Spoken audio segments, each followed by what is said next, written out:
Chapter 8. The First Kiss. The wind had turned colder again, the kind of chill that slipped beneath coats and into bones. Emma walked beside Elias down the narrow path that led from the camp to the lake. They had fallen into the habit of evening walks when the day's noise had died down. Tonight, the stars stretched wide above them, brilliant against the black sky.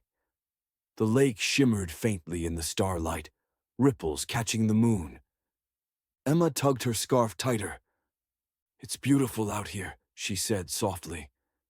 Elias's gaze stayed on the water. "It's quiet.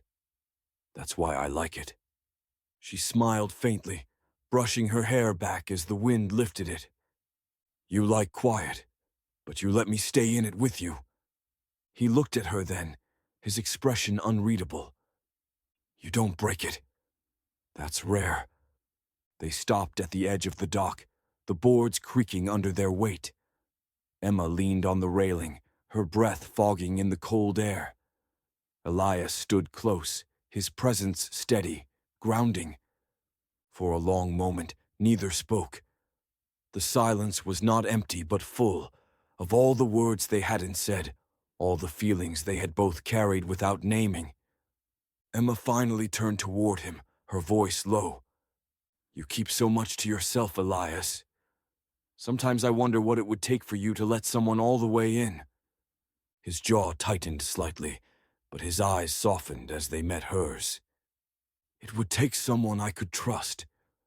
The words hung between them, fragile as glass.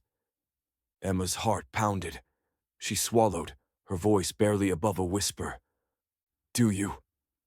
Elias's breath caught. Then, slowly, he nodded. "Yes." The space between them vanished. Elias's hand lifted, brushing a strand of hair from her cheek, his touch hesitant but warm. Emma leaned toward him, her eyes closing as his lips met hers. It was not rushed, not desperate. Just a quiet truth, spoken without words. The first kiss.